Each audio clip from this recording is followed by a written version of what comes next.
This week's show is brought to you by Pretty Easy Podcasts, helping podcasters get their shows off the ground, up and running, and sounding great. Professional podcast production at extremely affordable rates. Do yourself a favor if you're thinking about doing a podcast, but you don't really have a whole lot of time to manage the editing, the posting of the show, and making it sound as good as possible. Go to prettyeasypodcast.com because they'll help you do it at a great rate, and it doesn't matter what your show's about. It could be a sports show, a food show, business. It could be a show about extremely rare birds. Doesn't matter. Go to prettyeasypodcast.com and they'll help you get your show off the ground, up and running, and sounding great today. Whatever your passion is, Pretty Easy Podcast is ready to help you enjoy it even more. Everybody has a podcast these days, right? Get in on the fun and go to prettyeasypodcast.com today, or just email them to get started at prettyeasypodcasts@gmail.com. Pretty Easy Podcast,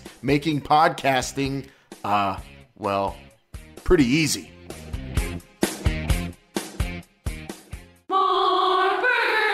This is the future. This is not the past. The new XFL will kick off in 2020. If you smell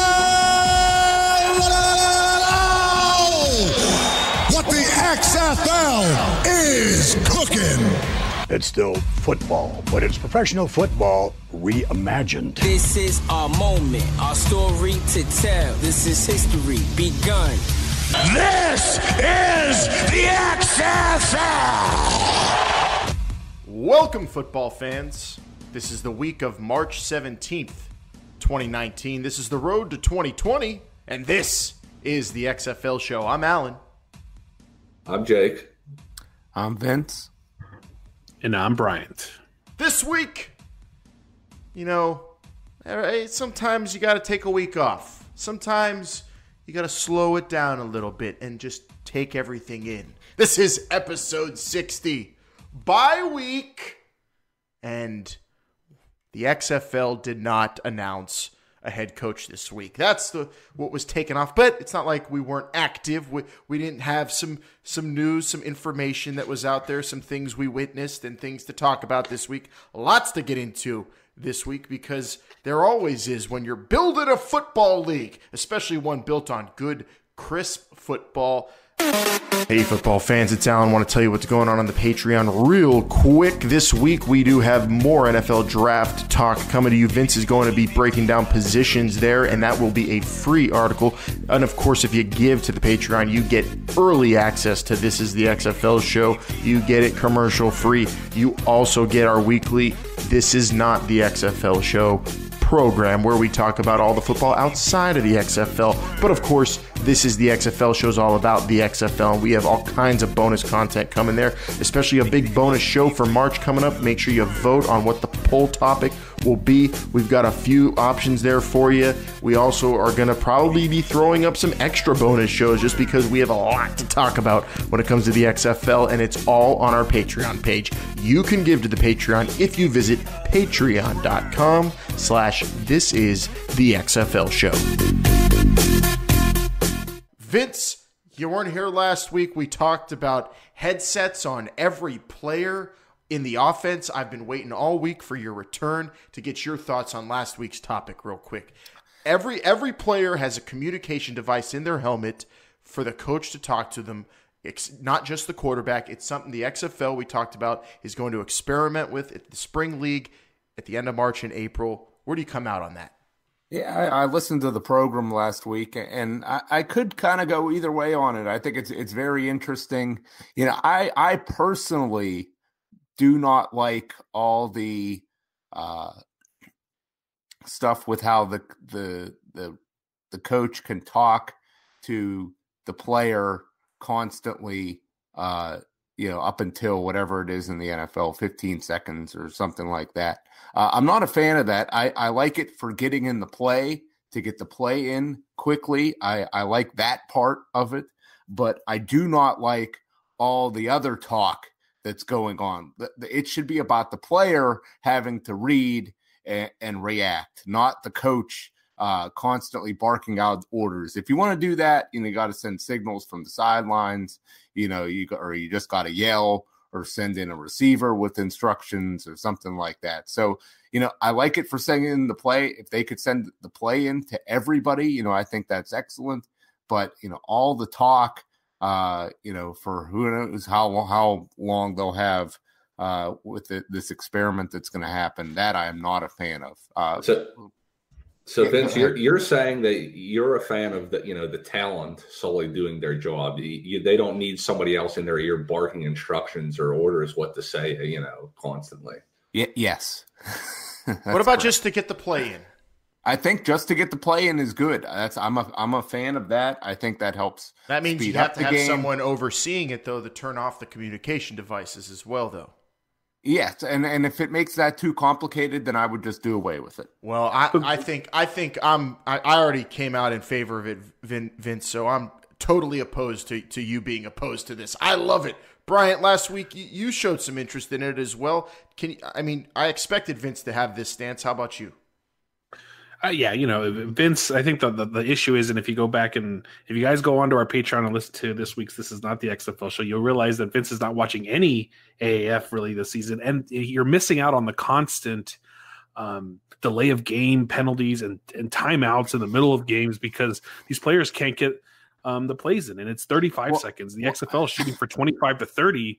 You're going to need something like this to actually make that plausible. Well, maybe it was because the AAF was just slapped together real quick and the guys didn't have time to practice and really get on the same page. It could be because of that. It's a real philosophical question too. It's just kind of, what is your mindset? What do you believe the game of football should be about when it comes to the coach and players communication, how involved the coaches should be allowed to be in the game. And if you want a fast game, then you are all about this technology. But if you want players to have to, like Vince said, read and react, which I of course respect and want in the game, then that you might be sacrificing speed of the game. We want good, crisp football, though, Vince. I want it to be fast. I'd like to see a fast game. I like a lot of the things that the XFL is talking about doing, but if I have feeling that this has a possibility to slow the game down because the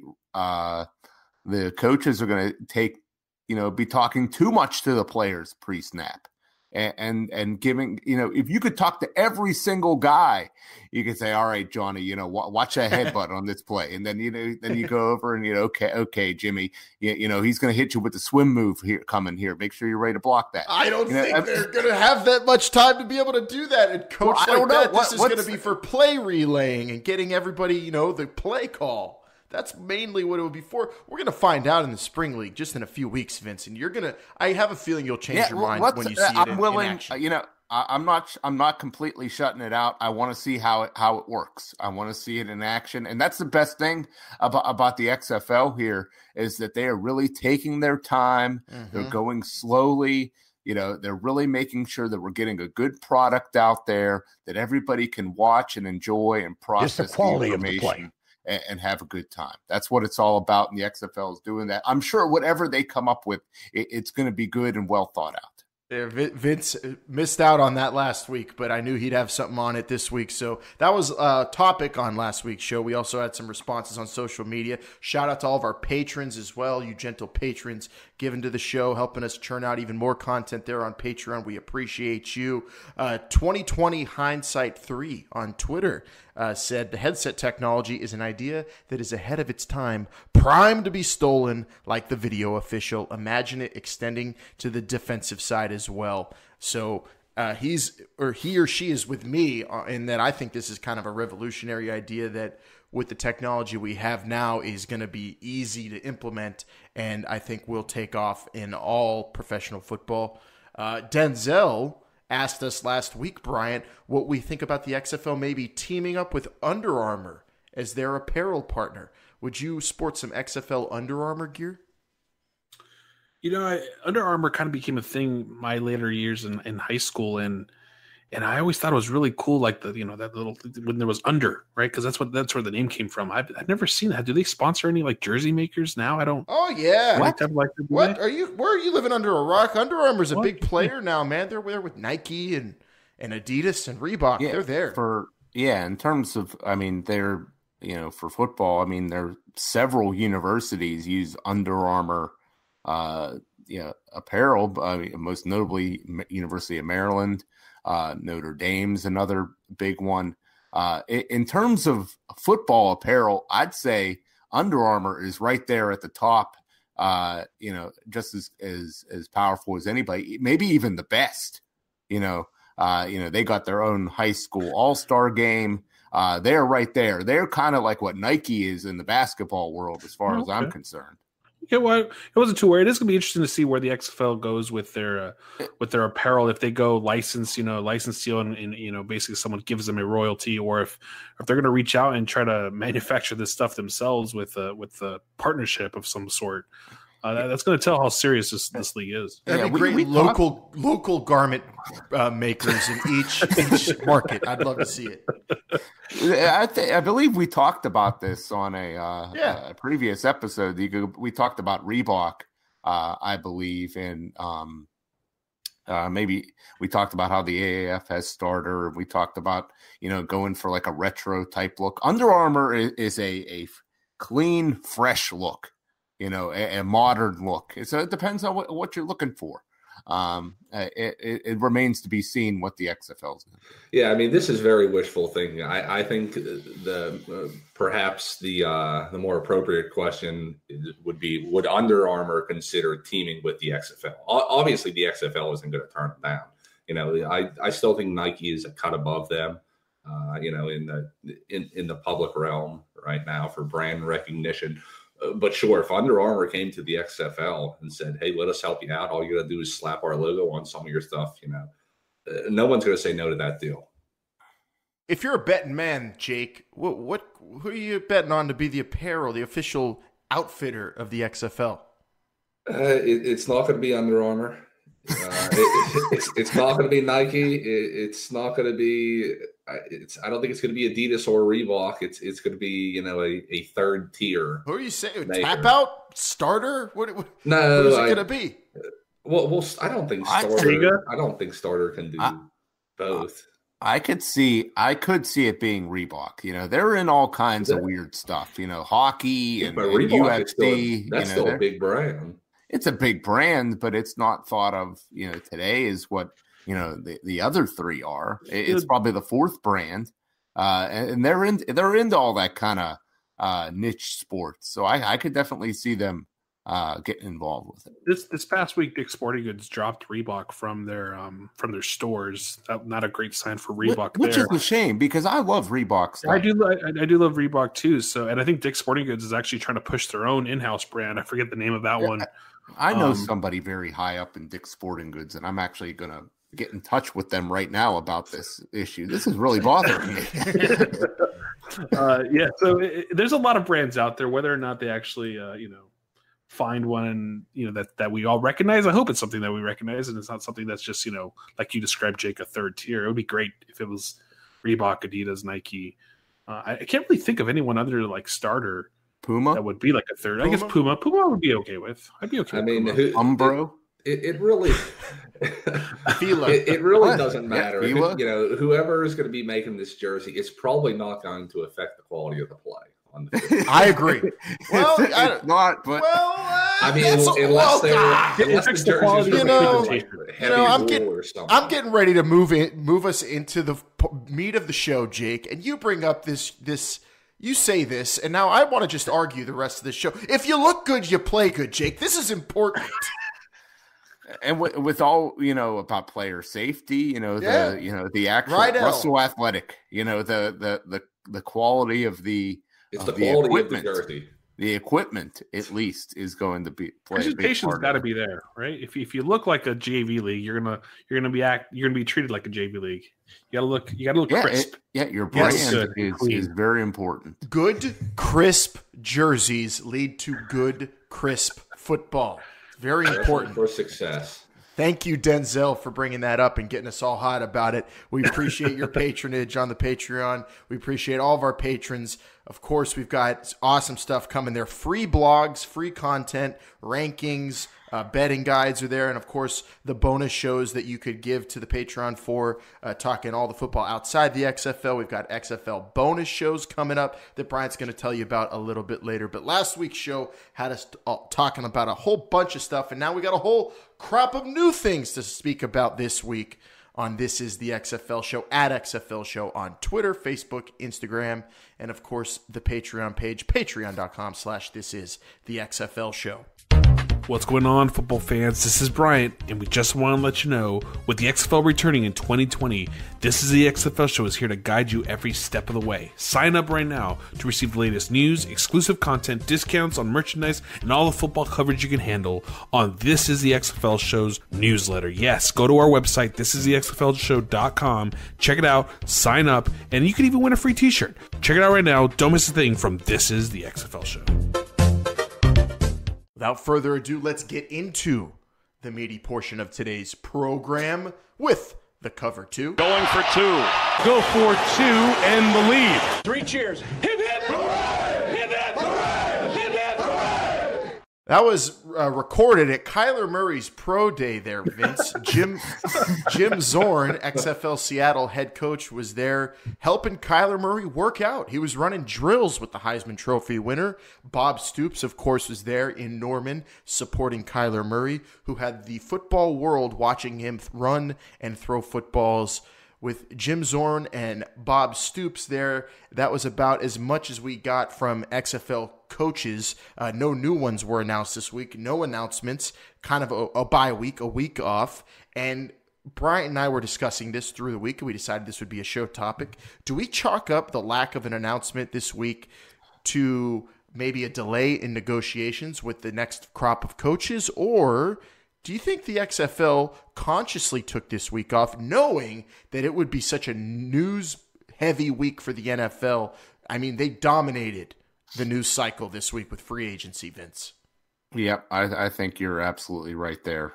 This is the tampering week leading up to it, all the fallout. That's what this week is all about and has become. And the XFL knows that. There's no need to try to make a splash this week. You're not going to do it. And I'm sure, maybe not even next week. Maybe they're going to take next week off too. Maybe the following week is when we'll finally hear something. Oh, I don't want to wait a whole nother week, Vince. I'm getting used to this. It was tough. Good, I don't know what to tell you. We were in a good rhythm. It's smart for the XFL to do what they did. They still showed face going around and making sure their presence was felt, but to not announce a coach, I don't think shows anything other than they're smart. That they're the only place that they could have announced the coach that would have made somewhat sense is St. Louis, right? Because there's nothing else going on there. But do you want to just be localized or do you want to be national? I think with every coaching announcement, they have been national. They could have saved Bob Stoops for this week. That would have made some ruffles, but even that would have not trumped anything that the NFL would have thrown out. So I think it's a smart move by the XFL. Jake, where do you think we're going to get? When do you think we're going to get the next head coach announcement? Will it be next week, or do you think they're going to wait until the world finds out where Blake Bortles goes next? I think it's going to be next week. As of the time we're recording this episode, we may even hear something where we may have to make a quick cut in, and I love it. I love doing those. Make a correction, but I think they're just taking a week off. They don't have to do it every week. Really, they don't have to do it next week. But if you're asking me, I'm going to say they're going to announce another coach GM next week. And Vince McMahon, he doesn't have to do this. He's doing this for us. He really doesn't have to do this. He doesn't have to do it every single week. He could have just done it all at one time. But he's doing this for us. He's giving us a little bit. Now we're spoiled, is what it is, right, Alan? I think you're spoiled, and you want what you weren't even getting, 11 months prior to that. So now you're a little spoiled, man. I think you need to slow your roll, enjoy what you're getting, and you'll get the rest in enough. I am. To this week, I did get not like a flashback, but I did kind of reminisce about the days on this show where we weren't making things up out of thin air, but we were just more creative with putting together a show instead of just reacting to news. And this week, we didn't get the big announcement. I didn't feel slighted. I guess I got too comfortable. And the thing is, when you're building a football league, you need to be comfortable being uncomfortable, Vince. That's how it's got to go. Yeah, you need that sometimes. You can't get complacent. I think Bryant's right about this. We may not hear something until after WrestleMania. That's a legit possibility. Well, you think because Vince McMahon's so busy himself he's got his biggest show in WWE coming up in 3 weeks? This is a man who never sleeps, and now he's extending his days right now. I mean, that's how hardworking this guy is. I just don't think he has time to get involved with another coach at this point in time. I really think it's going to be another month now. Until we hear something. Oh no! Well, I certainly hope that's not the case. Let's not go overboard.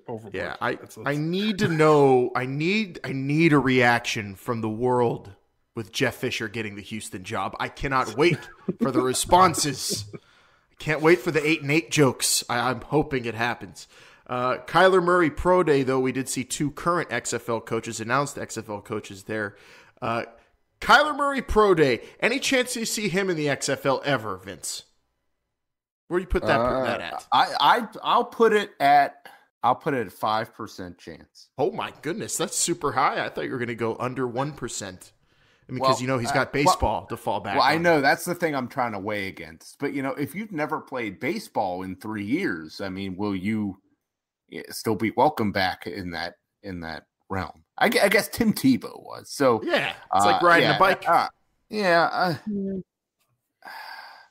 Let's hope Jim Zorn just really brainwashed Kyler Murray, got him super excited. Bob Stoops was there, and maybe he was swayed. We know how Kyler Murray could change his mind. That's right. I don't think we'll ever see Kyler Murray in the XFL. No, there's 0% chance. I mean, but that was great for the XFL to be a part of that. I mean, literally every news outlet, all the major scouts, everybody was at his pro day. So to have an XFL head coach on the field with him, to have the most famous XFL head coach there in the building as well, very good for the league this week in that regard, just by being there. To be fair, he's in that building all the time. Bob Stoops is, of course. Yeah. So I think whether he was involved at the XFL or not, he still would have been there. Oh, for sure. But Jim Zorn being there running drills with Kyler Murray is a good look, that too. I'm still kind of perplexed by. Why? Is it 3 cheers? Hip hip hooray! Hip hip hooray! Hip hip hooray! Is there something that we don't know about, a relationship between these two, or? I think it was more Stoops getting the in because he's from Oklahoma and he can do whatever the hell he wants there. And it says, hey, we have this really good quarterbacks guy. Can you have him show you a couple things so it looks good on camera? That's all it was. And he's good. Yeah, he's great with quarterbacks. Vince, why are you shocked? Jim Zorn.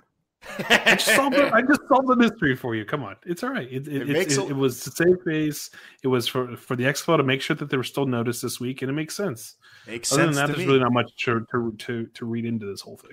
Part 2 of our cover 2, and we'll bring it here to you, Jake. Your Call Football's been underway, and they've had some Monday night games with people interacting on their app and watching some interesting football where fans influence the play calling. This week, though, the XFL joined in on the fun, getting involved with practice at Your Call Football, and the testing of rules has taken place there. It won't during their games on Monday nights, but during YCF practices, the XFL had some rules in place and said, go, play under these new rules, players. And they did. On March 7th through the 9th, it happened. And it's also going to happen on today, March 15th, as of our live taping of this show. And you've got Merrill Hodge and Solomon Wolcott's, the coaches there at Your Call Football, working with the XFL operations staff, Doug Whaley and his team, and they're putting in all these new rules, and they're getting into the R&D, as you say, Bryant, the research and development of the rules of this league, and moving it along as we get ready for the big spring league tests as well. Jake, Your Call Football is it's happening now. You've got the spring league coming up, going through the middle of April. what's the timetable realistically to you for rule solidification? When do they need to announce and know some of the exact rules that this league is going to implement when they kick off in February of 2020?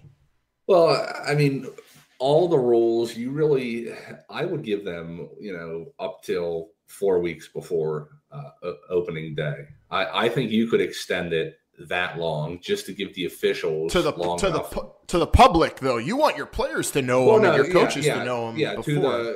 but to the public, you definitely got to get something out there. You got to get the basics out there. Are we playing 2 halves? Are we playing 4 quarters? What's the play clock going to be? Is it a constant running clock? So I guess I will say the most important things we need to know probably whatever 6 months from February is. So sometime this summer, I think it would be in the league's best interest to let the paying customers know what the most important rules are. And how would you do that? With some neat Twitter videos, maybe like they had come out during the Super Bowl a couple years ago? I would do it multiple places. Those stick figure Twitter videos I thought were pretty entertaining. Obviously, you want it on your XFL.coms, and those are really the most important places. That you need this stuff. If they're going to come out with some wacky 6-point extra points, then let us know as early as possible.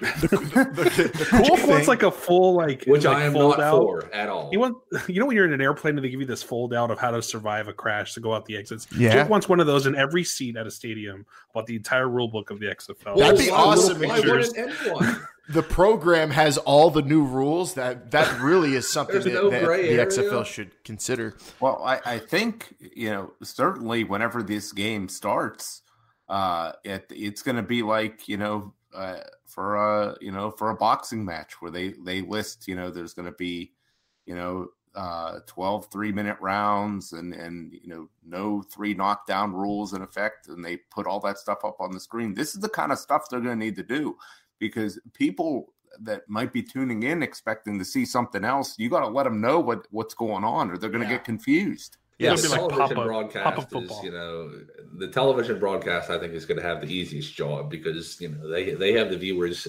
attention and ears at all times. I will tell you that. Oh, go ahead. I'm sorry, Jake. I was just going to say, but yeah, at the games, you may want to tell everybody to get to their seats, 10 or 15 minutes earlier, just for the reading of the rules. They really got to figure out a reading of the rules. It's like a cruise ship. You got to get all gathered together to make sure you understand the rules before. Look, I tell you what, though, they got to figure out a more creative way than what the AAF is doing, because if I have to hear them say, in the AAF, you got to go for 2 points after a touchdown every single time a touchdown. Well, yeah, but they're getting a new audience every week. Yeah, but you got to figure out a creative way. No, a creative way. You don't have to have the announcers announce it every time. A cool little pop-up, like the old school VH1 pop-up videos would be nice. Something that just shows them, demonstrates it. I'm with you, Brian. You got to do something, and especially something before this thing kicks off, because what's really been driving this is how the rules are going to be different, and this game is going to be reimagined, and how that is what is really being sold here. And so people need to know that. Not many people know that the XFL is coming back, let alone that the rules are going to be drastically different. So you need to get the word out, not just that, we're having a new league, but that this game is going to be different, and this is why it's going to be better. That message needs to be spread loud and clear to everybody in this country. And really the cool part about it is that you have the Spring League and you have Your Call Football happening now, but I think really with the Spring League, the XFL, what they're going to be able to get and do is footage.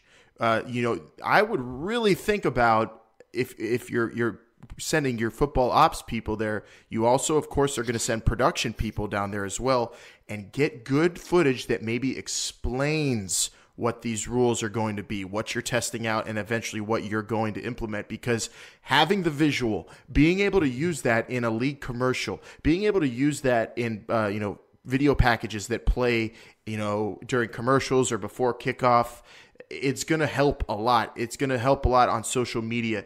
giving people a visual aid as to how this league is going to be different. Just saying it gets people's interest. Showing people the difference in a creative way, like Jake said, is really important, I think. And the XFL is doing the right thing by testing everything out, but you also have to have a good plan for revealing it and explaining all of it once you're getting ready to kick off in a year.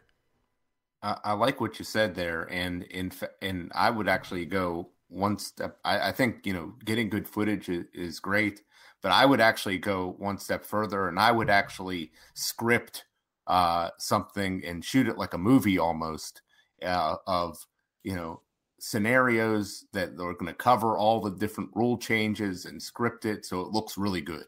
That's what I would. Idea. I love it. Oliver Luck introducing it like he's Rod Serling on the Twilight Zone, except saying here, or actually, or better yet, Vince McMahon. The only thing that would be probably better is if you get into that Fox studio like the NFL and have everybody like how we do it on that little mini football field that they have inside the studio. That'd be kind of Terry cool. Bradshaw to demonstrate the new rules. that never looks like real football, Brian. That just looks like a bunch of old guys. It just looks playing. Cool though. All right, now I'm going to drop back right now. That just looks like a bunch of old geezers playing tickle butt in a studio. I need this to be out on a field. Come on. Okay. So in all seriousness, though, can we look at the fact that the XFL does not want Your Call Football to demonstrate these rules on television and actually broadcast it? I think that makes sense, right? You don't want your rules out there, one, to be criticized, two, to be shown as possible failures when you haven't even launched your first season yet, right? Well, also with Your Call Football, they are a business and they're trying to drive viewership to their app. So you probably don't want to be putting in a bunch of rules. You have no idea how they're going to look really, or how they're going to work exactly. So yeah, you can't do this on a live field where the stakes are.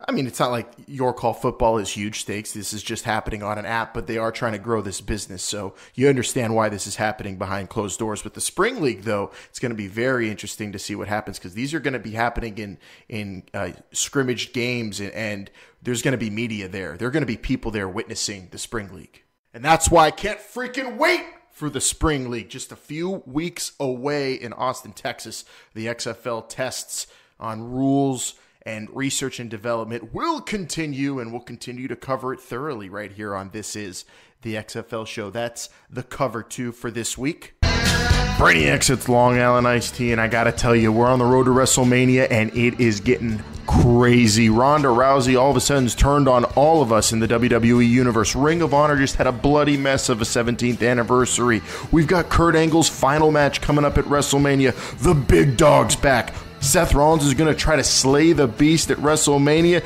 not to mention Kofi Mania's running wild. And will AJ Styles pay Randy Orton his rent? We're talking about it all, Brainbuster Radio style, this week. Download the show on any podcast gimmick, subscribe, follow at the Brainbusters on Instagram Junior, Facebook, and of course Twitter, Brainiacs. It's the road to WrestleMania. It's Brainbuster Radio, the only way to experience professional wrestling.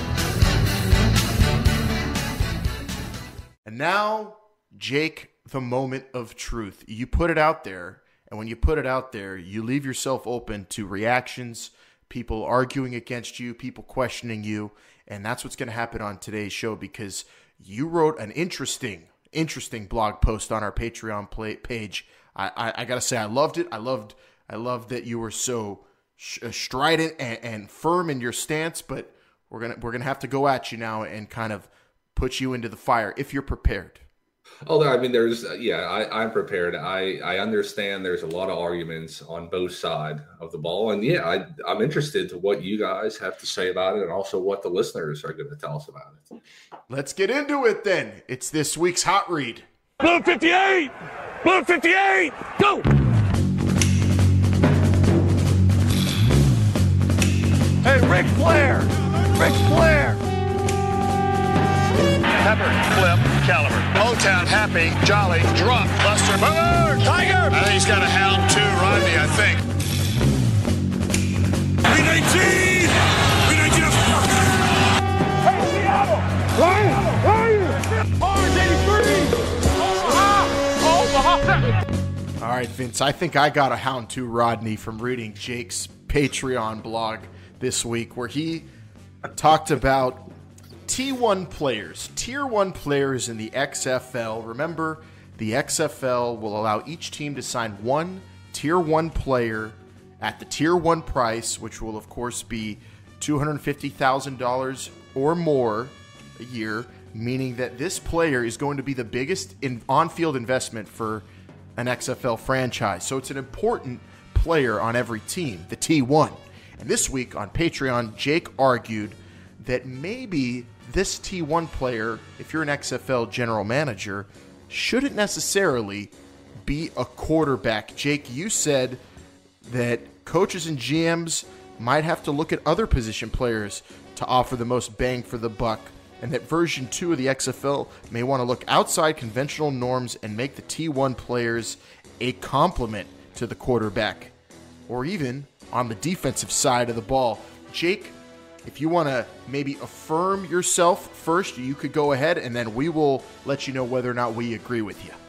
Sure. I mean, it's more of a think piece. You know, you only got one guy that can be truly top tier number one. That's a ton of responsibility. Another thing, I don't believe I mentioned this in the article that I'm just thinking about right now. There's only one teacher's pet. And if this guy does not produce big numbers like the salary that he's getting, that could also hurt, team morale. Other people wondering, this guy, he can't even throw the ball. Why wasn't I the T1 player?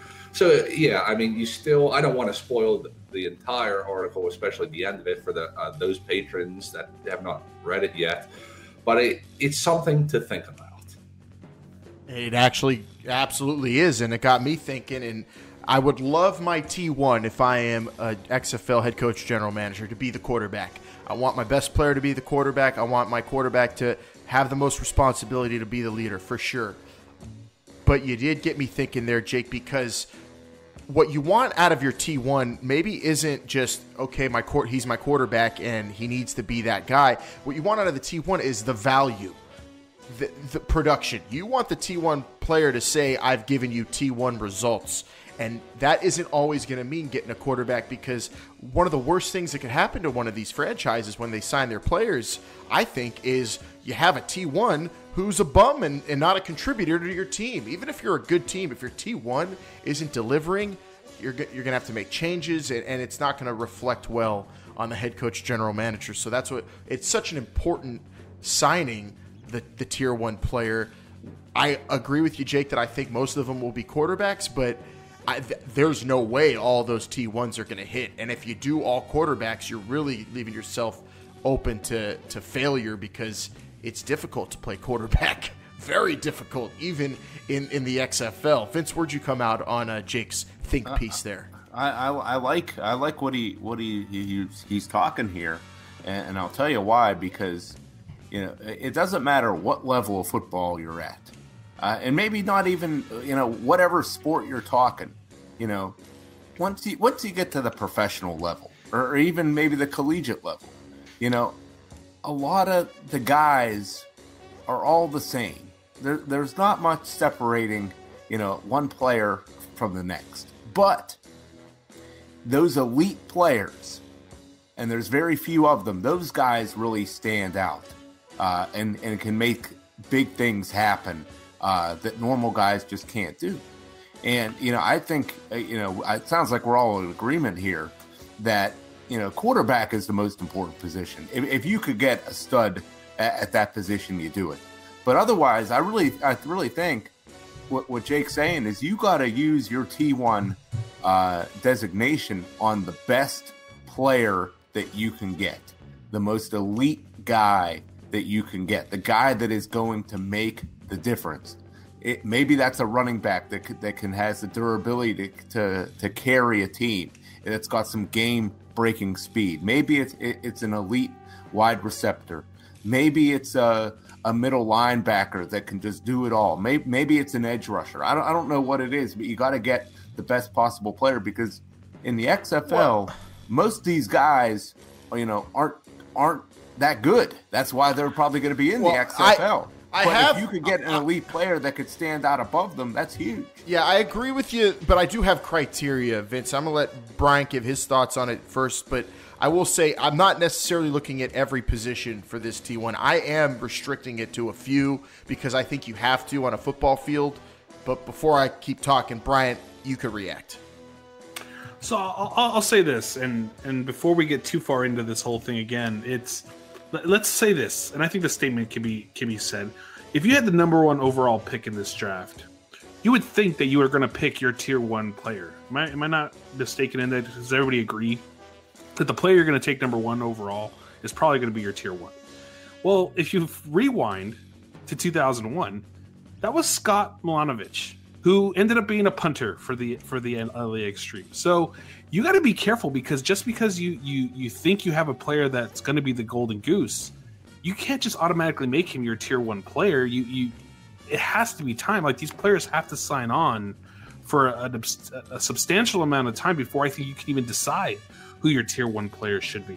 Now, if you're bringing on this player in the hopes that he's going to be your tier 1, chances are you might miss this, and you're going to be paying somebody a boatload of money that's going to be probably sitting on the bench. So is it safer to say that, hey, let me pick a running back because a running back is more of a lock than a quarterback is? I think that's how you have to weigh it, because if you're spending all this money on a quarterback and it turns out that he's a bust, it's hard to get a bust at a running back or a wide receiver position, or harder than it is at a quarterback.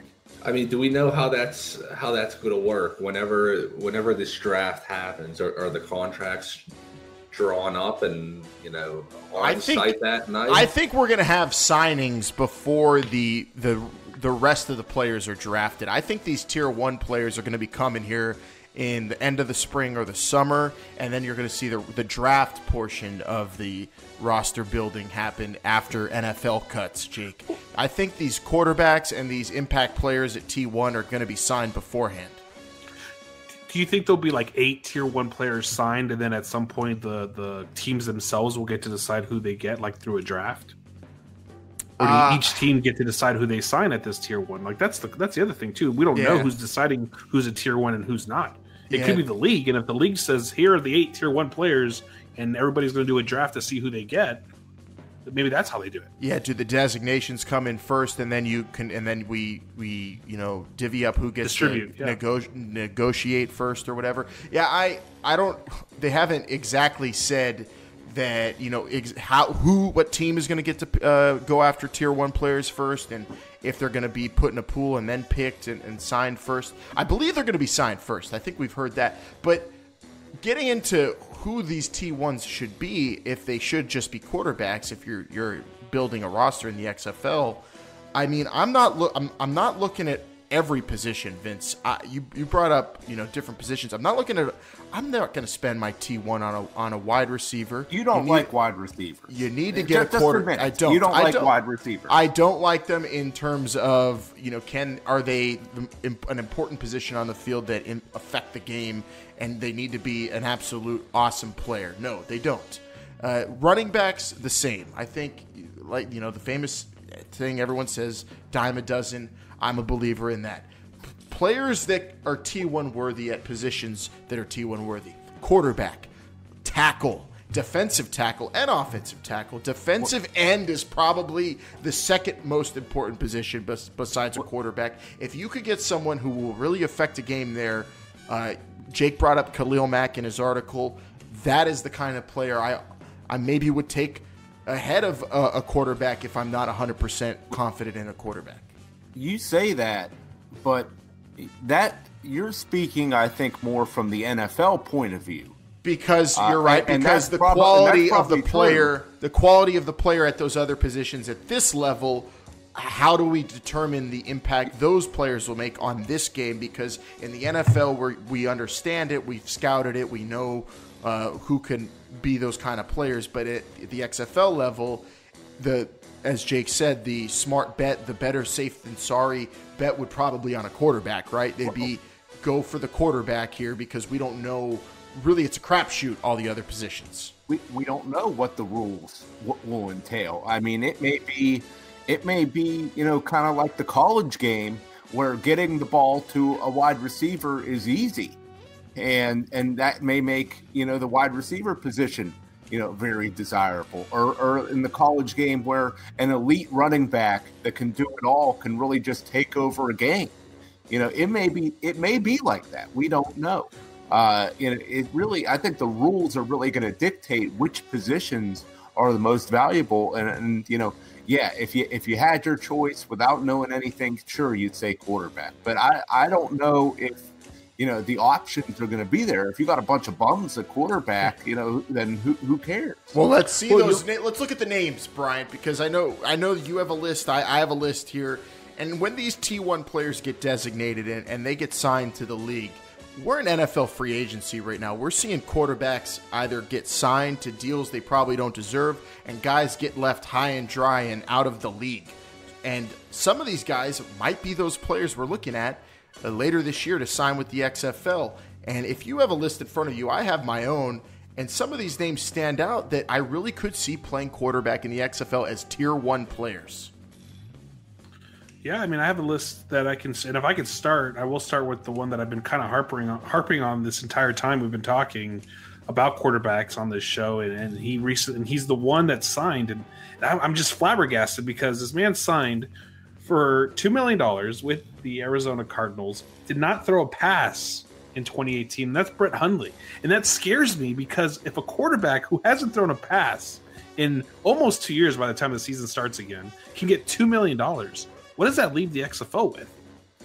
Well, he's 26. Only so many quarterback roster spots available. Yeah. I mean, you're talking about at most 3 per team. In some cases only 2. So there are going to be players available. And we're also talking about the NFL maybe when their CBA comes around, figuring out ways to keep more players on rosters so they don't go to leagues like the XFL. Brett Hundley's 26, Brian. I get why he's still a project in the NFL and he's not being given up on yet. But there are other names on this list of available free agents at quarterback, or even guys who did sign that might be out of the league come kickoff in the XFL and could join teams late maybe. But you see guys like Mike Glennon, who had every opportunity and has experience in the NFL and is not signed. He's gotten big money. He's made his money. He's a good enough backup. How much longer does he have left in the NFL? I think he's a guy who's probably too far entrenched into being trusted as an NFL quarterback. He's probably beyond the bounds of the XFL. But if you go further and further down the free agency list, you start seeing more recognizable names that are past their prime, even as backups in the NFL. And those are the names that are interesting, like Robert Griffin, like Mark Sanchez, and maybe even Matt Schaub, who signed a 2-year deal. I can't believe he's still in the league. He's 38 years old. Maybe he'll be the old wily veteran in the league, Jake. I don't know. But there are a ton of quarterbacks this free agency period I think I could see in the XFL. Yeah, well, I don't know about that. There's a ton of quarterbacks. As you guys were saying, there's only so many spots that, roster spots that you want to allot for quarterbacks on your NFL squad.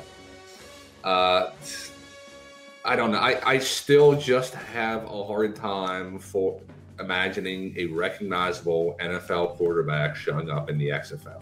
I just really do. Well, it depends. What do you consider recognizable?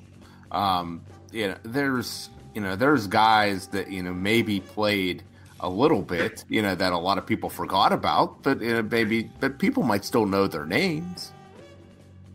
Yeah, Jake, if I say the name Brock Osweiler to you, what are you thinking? I think that was a guy that had an NFL career for a little bit, and if he went to the XFL, I would be surprised. He's probably the richest man on your list. So I don't think he's got much motivation to do anything right now. So I have one here. What about Josh Johnson? 32 years old, made $900,000 last year, is a free agent. He was the top pick of the AAF, and he bailed on it and went to Washington. Well, so now he's available again. He's not tied to the AAF in any way, shape, or form.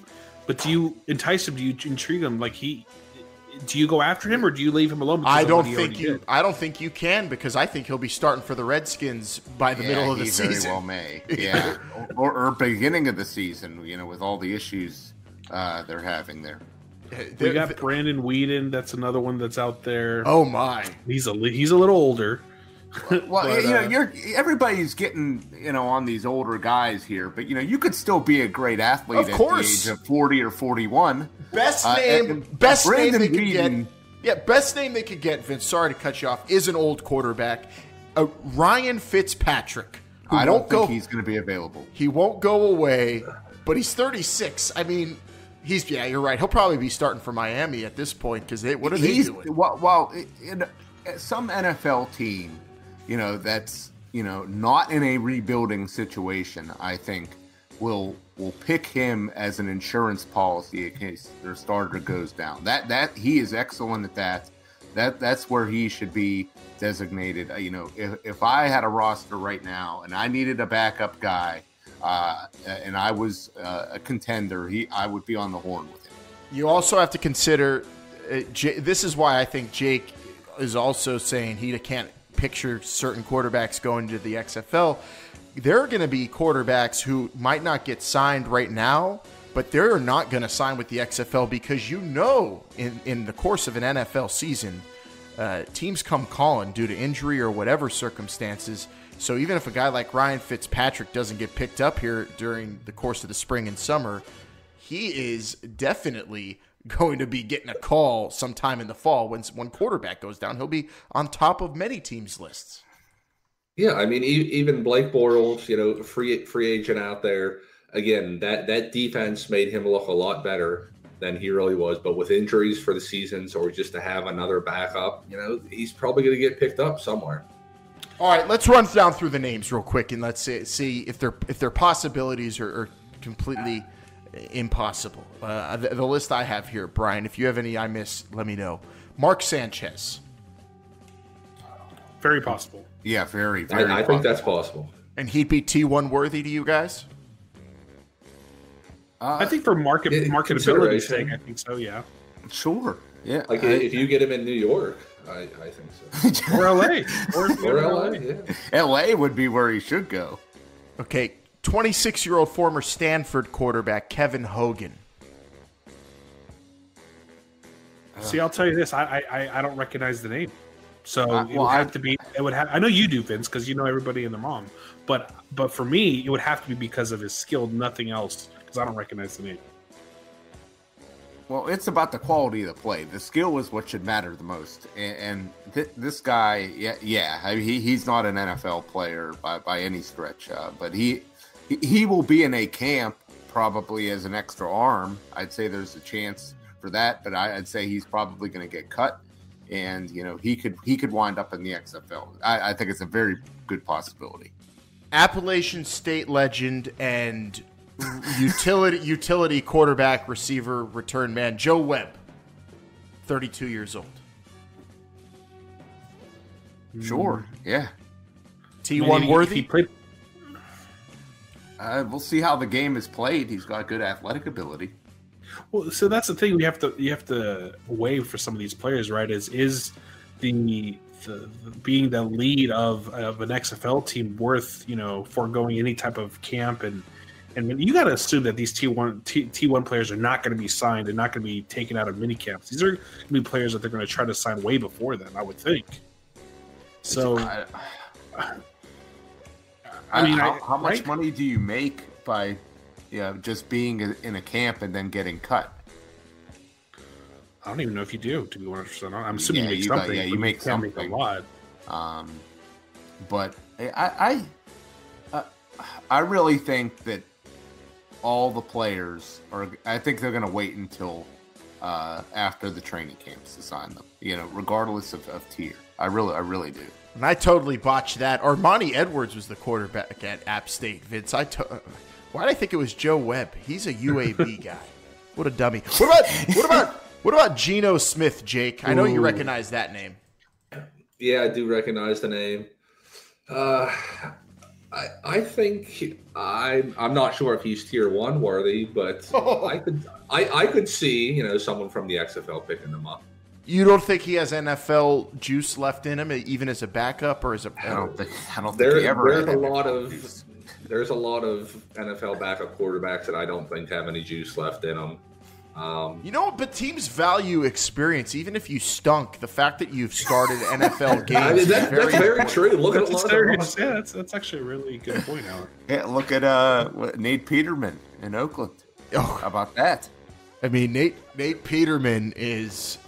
I don't know if I want him in the XFL, Vince. To be honest with you, we want quality play, and I just don't see it from Nate Peterman ever. He's a great practice player. Apparently, he wins over every coach that he plays for. He's got some value out there, but I'm not quite sure it's playing. But Geno Smith, this guy's trash, man. I don't even know if the XFL is for him. He's probably more of an AAF guy. Oh wow! Ooh. All right, the ultimate T1. I think he'd be the top draw for the league. Robert Griffin III.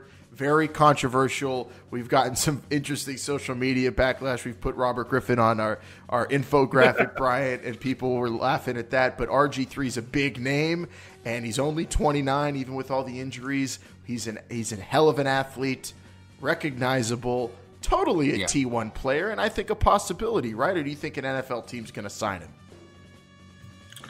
I don't think it. I mean, he was the third string quarterback on the Ravens, right behind Flacco and Lamar Jackson. Lamar Jackson. So, is he a viable backup? I don't even know if he's that anymore. So the XFL might come a call, and they probably already have. And based on his salary of last year, 1.1, taking 600,000 seems kind of nice. And to be the face of the league, Robert Griffin can make some money outside of the league based on that simple fact alone. We'll quit running down some of these names because a lot of them are really tough to figure out. But the fact is that you're offering max 650,000 maybe to draw a guy into the league when he could hold out maybe and make $1 million, $3 million to be a backup on some team. It's going to be really difficult, I think, for the XFL to do, don't you, Vince? Because I think getting coaches is a little bit easier than scoring these T1 players, at least the quality kind of players they want to get. Yeah, but, even a guy like RG3, I mean, how many more chances is he going to get in the NFL? I mean, it only takes one, and he has 32 opportunities. It only takes one, but, every year, you got more guys coming in the league, got more hungry guys coming into the league, and there's certainly a lot more curiosity for the unknown and trying to find the next big star. RG3, this guy's had chance after chance. He's obviously not thought of very well. He couldn't even beat out Lamar Jackson in Baltimore. I think he's XFL bound. I do too. I'd say I'm confident in that. I mean, will he be in a training? Is he the kind of guy that would even be in a training camp?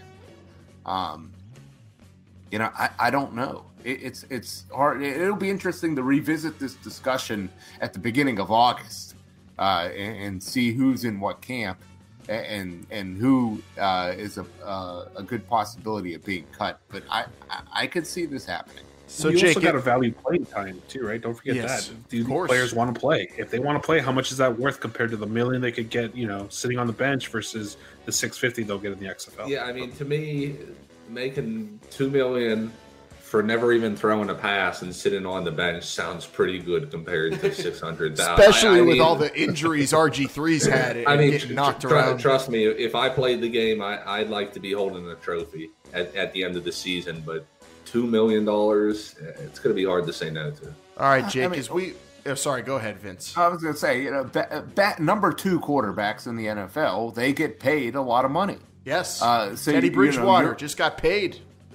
Yeah, you're looking at guys who would be, the third or fourth guy, a third or fourth option, and those are the guys that you're going to be trying to lure. And I think the gentlemen we've talked about so far in this program are those types of players. That's where they slot in at.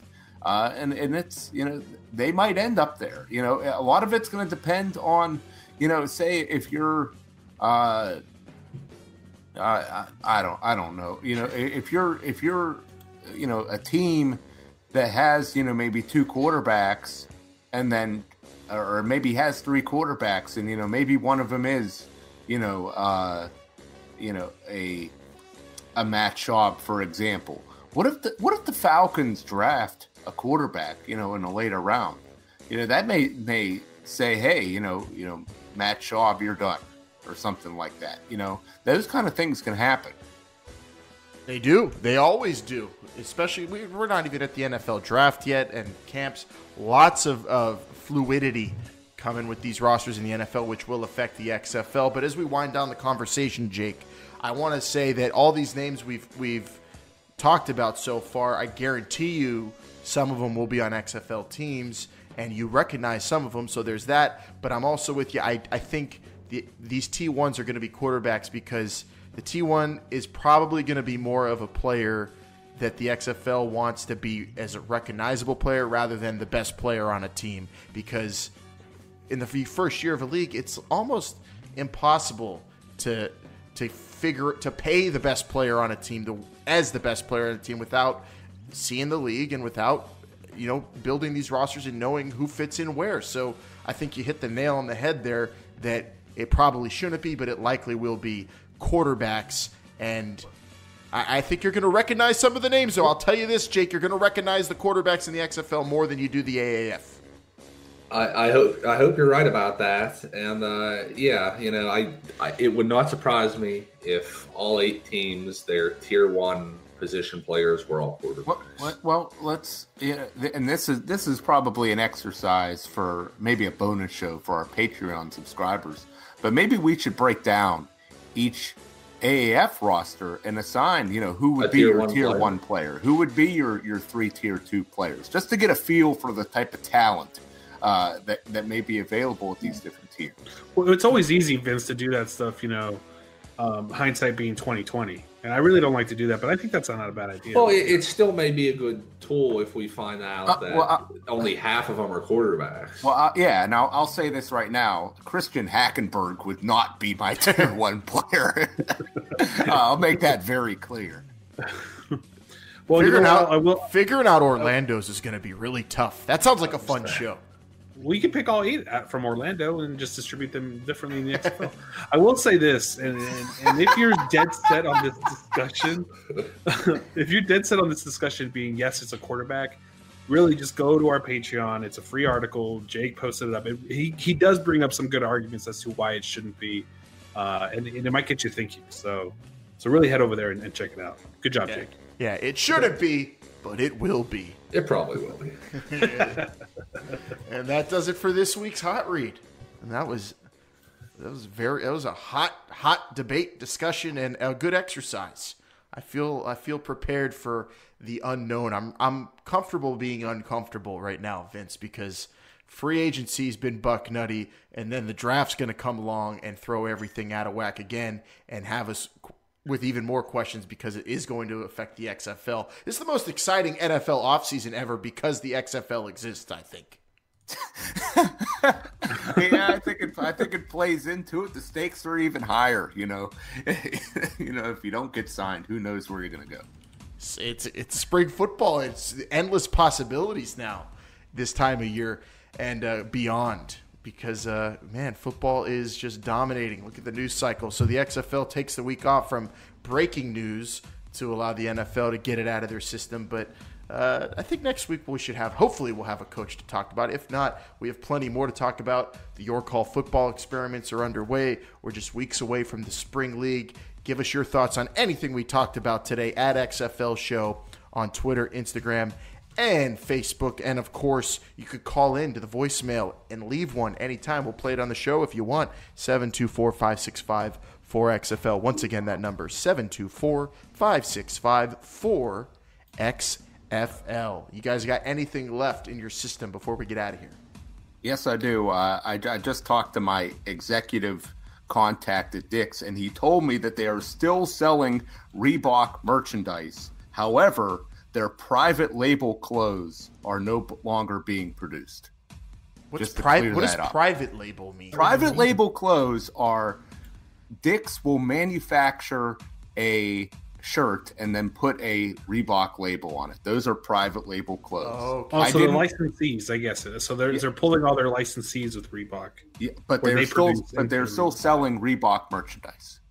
So was this like, how high up was this? Was this guy like the PM shift supervisor? I can't give away that kind of information. I just know that he's very high up in a big damn deal. It doesn't affect me. I shop at Sports Chalet anyway, so whatever. Jake, you have a problem there. You got anything left, Jake?